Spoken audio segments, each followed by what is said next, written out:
Welcome to नाने classes. दोस्तों, नाने क्लासेस के यूट्यूब चैनल पे आपका स्वागत है। आज है 11 अगस्त 2022 और 11 अगस्त 2022 के जितने भी most important Rajasthan current affairs के क्वेश्चन बनते हैं आज हम उनका डिस्कस करेंगे। पूरा वीडियो ध्यान से देखना और लास्ट में मैं आपसे क्वेश्चन पूछूंगा जिनके जवाब आपको कमेंट बॉक्स में देना है। दोस्तों, वीडियो अच्छा लगे लाइक कर देना, शेयर कर देना। अगर आप चैनल पे नए हैं तो इसको सब्सक्राइब कर लेना। तो सभी विद्यार्थियों को सबसे पहले रक्षाबंधन की हार्दिक शुभकामनाएं। माथे पर टीका लगे, कलाइयों में सजे बंधन, भाई बहन के पावन पर्व को कोटि कोटि वंदन। रक्षा बंधन और श्रावण पूर्णिमा की सभी विद्यार्थियों को हार्दिक शुभकामनाएं। आज हमारे देश में 11 अगस्त से लेकर 15 अगस्त तक हर घर तिरंगा महोत्सव की शुरुआत भी हो चुकी है। तो आने वाले 75वें स्वतंत्रता दिवस की हार्दिक शुभकामनाएं साथ में। तो स्टार्ट करें आज की क्लास। सभी विद्यार्थियों को गुड मॉर्निंग। पहला प्रश्न, उससे पहले कल के क्वेश्चनों को रिवाइज कर लेते हैं। हाल ही में राजस्थान का सबसे ऊंचा जलप्रपात माना गया है भीलबेरी जलप्रपात। नीति आयोग की शासी परिषद की 7वीं बैठक में राजस्थान की तरफ से किसने भाग लिया? मुख्यमंत्री अशोक गहलोत ने। आजादी का अमृत महोत्सव के अंतर्गत 8 से 10 अगस्त को 3 दिवसीय रंग स्वाधीन का आयोजन कहां किया गया? तो जयपुर। उपराष्ट्रपति निर्वाचन चुनाव में उपविजेता रही मार्गरेट आल्वा किस अवधि में राजस्थान की राज्यपाल रही? तो 2012 से 2014। और प्रदेश में किस जिले में किसानों को जागरूक करने के लिए माटी परियोजना संचालित की जा रही है? बीकानेर। और कोरोना काल में हुई पढ़ाई के नुकसान की भरपाई के लिए राजस्थान सरकार ने कौन सा कार्यक्रम शुरू किया है? तो राजस्थान की शिक्षा में बढ़ते कदम। ये थे कल के क्वेश्चन। इसकी क्विज भी मैंने टेलीग्राम पे डाल दी। इसके अलावा जो महत्वपूर्ण चीजें थी वो भी टेलीग्राम पे दे दी और इसकी पीडीएफ भी कल मैंने दे दी। तो आप ज्वाइन कीजिए Nanak classes Rajasthan current affairs Telegram group, ताकि आपको लिंक कोई भी सूचना मिल जाए। और कल बहुत बड़ी बात है, आपको पता है रीट लेवल फर्स्ट और रीट लेवल सेकंड का विस्तृत सिलेबस जारी हो चुका है और ये विस्तृत खूब विस्तृत है। ठीक है, यानी अगले आपके जो 4 महीने बचते हैं, 4 साढ़े 4 महीने, उसमें आपको खूब मेहनत करनी पड़ेगी। तो मैंने सिलेबस के अकॉर्डिंग रीट लेवल फर्स्ट का तो बता दिया, सेकंड का भी वही है, सेकंड सब्जेक्ट अलग है। तो पीडीएफ भी दोनों की सिलेबस की डाल दी। आप पीडीएफ का प्रिंट निकालिए उस सिलेबस का और अपने सामने रखकर तैयारी कीजिए, क्योंकि सबसे बड़ी बात है कि रीट लेवल फर्स्ट और सेकंड में राजस्थान करंट आएगा। इसलिए जितने भी विद्यार्थी हैं, हमारी ये 7 बजे की जो 15-20 मिनट की क्लास होती है, इसे एग्जाम तक ज्वाइन करें और शाम 9 बजे जो राजस्थान जीके की क्लास होती है वो ज्वाइन कीजिए, क्योंकि 50% मैटर आपका जीके कवर कर रहे हैं। तो सभी से गुजारिश करता हूँ, रीट लेवल फर्स्ट और सेकंड के विद्यार्थी, आपके छोटे भाई बहन है जो भी है, उन्हें जरूर कीजिए, जागरूक कीजिए, नानक क्लासेस चैनल पे लाइए, बिना किसी वक्त जाए करें, आपको अच्छा मैटर दिया जाएगा। जल्द ही रीट लेवल फर्स्ट और सेकंड के लिए हम रीट लेवल फर्स्ट और सेकंड के लिए सबसे बड़ी बात सामाजिक विज्ञान और सबसे ज्यादा जो क्वेश्चन आते हैं हम लेके चलेंगे 6 से 10वीं तक की माध्यमिक शिक्षा बोर्ड। ठीक है, 2019-20 के संस्करण और एनसीईआरटी जो अब चल रही है, एनसीईआरटी 2020-21 का जो संस्करण सत्र है, इसके जो 6 से 10वीं तक की जो बुकें हैं उसके उनके क्वेश्चन आपको YouTube पर स्पेशल एक वीडियो के माध्यम से स्टार्ट करेंगे। रीट लेवल फर्स्ट और सेकंड के लिए 6 से 10 तक की जो 2019-20 की माध्यमिक शिक्षा बोर्ड है, जिसको हम आरबीएससी कहते हैं, और एनसीईआरटी 2021 का मिश्रण लेके चलेंगे। रोज या एक दिन छोड़ के हम क्लास शुरू करेंगे, जो आपके लिए रामबाण है साबित होगी। आज की क्लास स्टार्ट करते हैं। ये सूचना मेरे को देनी थी, मैंने आपको दे दी। और एक और यही सूचना दे देता हूं कि आजादी के अमृत महोत्सव के तहत यहाँ पे हम दे रहे हैं सभी पर आपको छूट। ये कल से स्टार्ट होगी 17 अगस्त तक। नानक क्लासेज ऐप में जो भी हमारा टेस्ट सीरीज चल रही है उसमें 50% आपको छूट है, तो इसका फायदा जरूर उठाइए आप। पहला प्रश्न देखिए, राजस्थान में छात्रवृत्ति के समय पर भुगतान, राजस्थान में छात्रवृत्ति के समय पर भुगतान के लिए किस योजना के तहत एक नवीन पोर्टल का शुभारंभ किया गया? देखो, छात्रवृत्तियां दी जाती है बच्चों को, उसमें समय पर भुगतान नहीं किया जाता, उसके लिए सरकार ने एक योजना के तहत एक नवीन पोर्टल का शुभारंभ किया गया है। उसका नाम है उत्तर मैट्रिक छात्रवृत्ति योजना। क्या है? उत्तर मैट्रिक छात्रवृत्ति योजना। तो राजस्थान के सामाजिक न्याय व अधिकारिता मंत्री टीकाराम जूली ने शैक्षणिक वर्ष 2022-23 के लिए उत्तर मैट्रिक छात्रवृत्ति योजना के नवीन पोर्टल का शुभारंभ किया है। विद्यार्थियों को छात्रवृत्ति का समय पर भुगतान हो जाना नवीन पोर्टल का मुख्य उद्देश्य है। यानी छात्रवृत्ति कई तो साल 2-2 साल नहीं आती है, बच्चों को बहुत परेशानी होती है। इसलिए सरकार जो हमारे राजस्थान के सामाजिक व न्याय अधिकारिता मंत्री टीकाराम जूली, उनके द्वारा शुभारंभ किया गया। तो तो कौन सी योजना? उत्तर मैट्रिक छात्रवृत्ति योजना। याद रखना, शिक्षा के क्षेत्र में और रीट के अंदर ऐसे प्रश्न आपको मिलेंगे, क्योंकि राजस्थान समसामयिकी, अन्य समसामयिकी, ये सारा कुछ लिखा हुआ है ना, तो उसमें ये करंट के क्वेश्चन शिक्षा जगत से भी इंपॉर्टेंट है। दूसरा, उत्तर प्रदेश हिंदी संस्थान द्वारा राजस्थान के किस साहित्यकार को लोकभूषण सम्मान देने की घोषणा हुई है? उत्तर प्रदेश हिंदी संस्थान द्वारा राजस्थान के किस साहित्यकार को लोकभूषण सम्मान देने की घोषणा हुई है? तो डॉक्टर महेंद्र भानावत को। उदयपुर के हैं डॉक्टर महेंद्र भानावत, ये सामने देख सकती हो, साहित्यकार है। इन्हें लोकभूषण सम्मान देने की घोषणा की है किसके द्वारा? उत्तर प्रदेश हिंदी संस्थान द्वारा। तो उत्तर प्रदेश हिंदी संस्थान ने वर्ष 2021 के सम्मान व पुरस्कारों की घोषणा की। उदयपुर से साहित्यकार लोक कलाविद डॉक्टर महेंद्र भानावत का नाम भी शामिल है इसमें।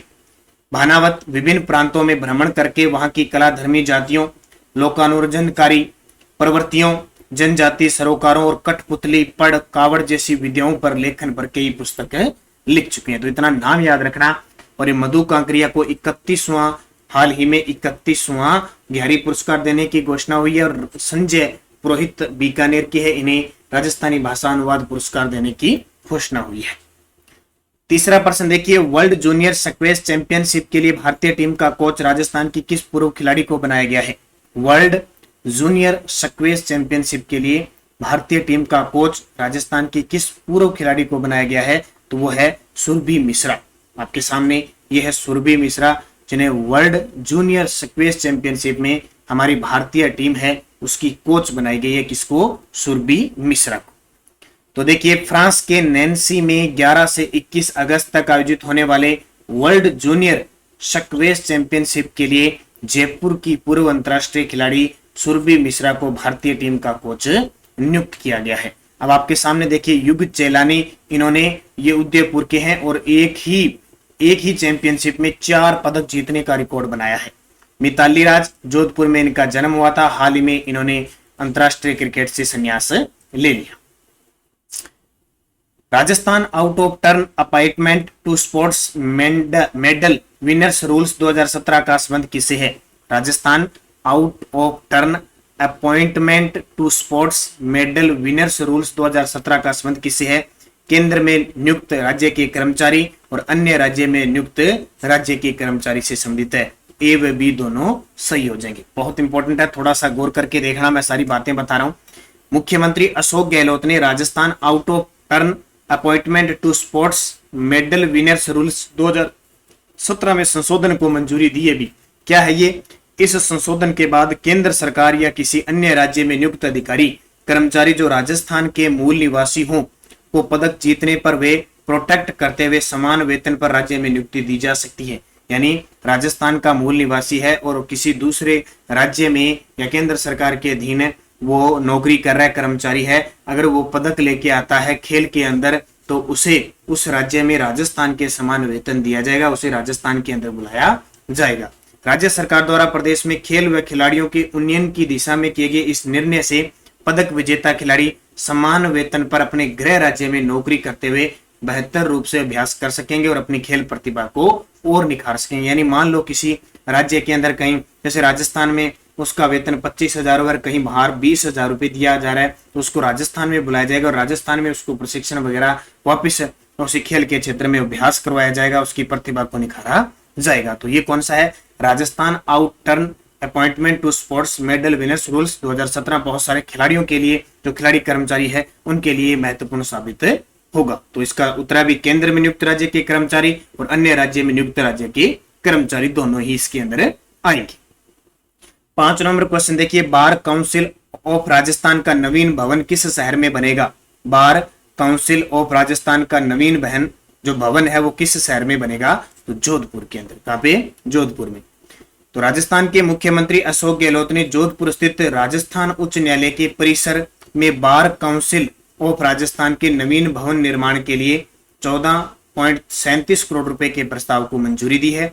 इस मंजूरी से बार काउंसिल के नवीन भवन के भूतल पर 500 व्यक्तियों की क्षमता वाला ऑडिटोरियम, स्ट्रांग रूम, विद्युत कक्ष, स्टाफ रूम आदि का निर्माण और भूतल पर बार काउंसिल के सचिव व पदाधिकारियों के कक्ष और अन्य सुविधाएं विकसित की जाएगी। अब ये सुविधा की जाएगी कुछ नहीं, आपको याद रखना है, आपको इतना याद रखना है कि राजस्थान उच्च न्यायालय के परिसर में बार काउंसिल ऑफ राजस्थान के नवीन भवन का निर्माण किया जाएगा, और कहाँ पे, जोधपुर के अंदर। तो ये सारी चीजें याद है। वर्तमान में राजस्थान हाईकोर्ट के जो मुख्य न्यायाधीश है वो वापिस मनिंदर मोहन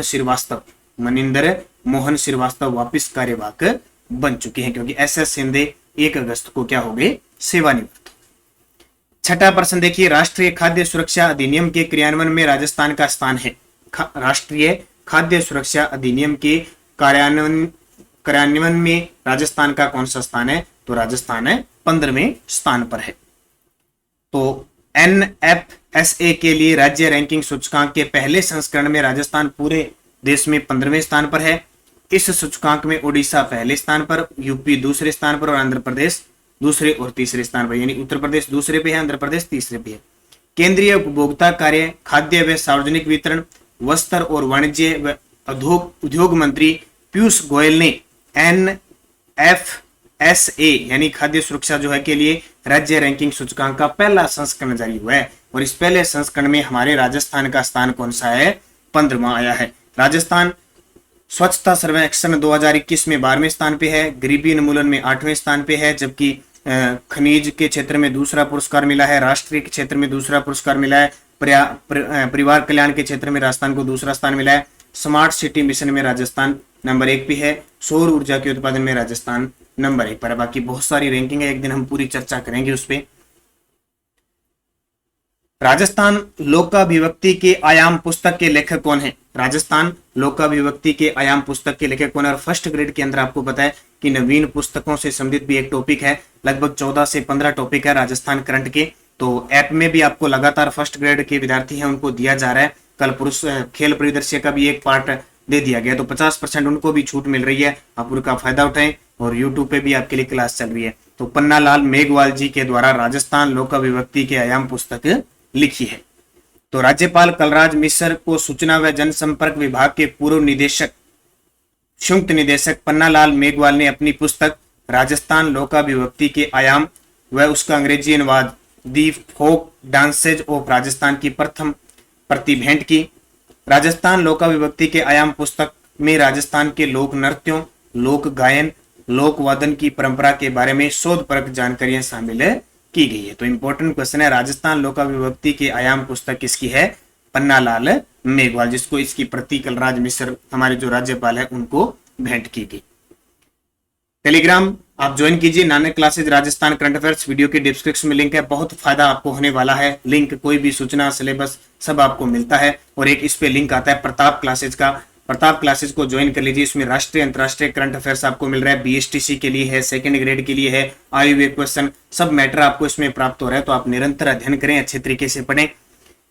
और नीचे डिस्क्रिप्शन में लिंक है, वहां से जनवरी से लेकर जून 2022 की करंट अफेयर्स की PDF भी आप डाउनलोड कर सकते हैं। पिछले वीडियो का क्वेश्चन था, विश्व भर में 28वां शांति का पौधा राजस्थान के किस दुर्ग में लगाया गया, तो मेहरानगढ़ दुर्ग जोधपुर के अंदर है, राव जोधा ने इसका निर्माण करवाया था और चिड़ियाटुक पहाड़ी पे है। प्रदेश, अब आपके लिए क्वेश्चन जिसका जवाब आपको कमेंट बॉक्स में देना है। प्रदेश में किस जिले में किसानों को जागरूक करने के लिए माटी परियोजना संचालित की जा रही है, कौन सी योजना, माटी परियोजना, जयपुर, श्रीगंगानगर, बीकानेर, भीलवाड़ा। सही जवाब आपका कमेंट में आना चाहिए। यस्टरडे डोज क्या थी, प्राचीन सशस्त्र बाहु का विष्णु मंदिर कहाँ स्थित है, नागदा, उदयपुर में। भारत छोड़ो आंदोलन के दौरान जयपुर प्रजामंडल के प्रथम अध्यक्ष कौन थे, हीरालाल शास्त्री। और यह एक समझौता हुआ था मिर्जा इस्माइल के साथ, इस कारण इन्होंने भारत छोड़ो आंदोलन में जयपुर प्रजामंडल में भाग नहीं लिया। इसी वजह से बाबा हरिश्चंद्र के नेतृत्व में 1942 में आजाद मोर्चे का गठन हुआ। ये सारे RBSE NCERT की बुकों में है।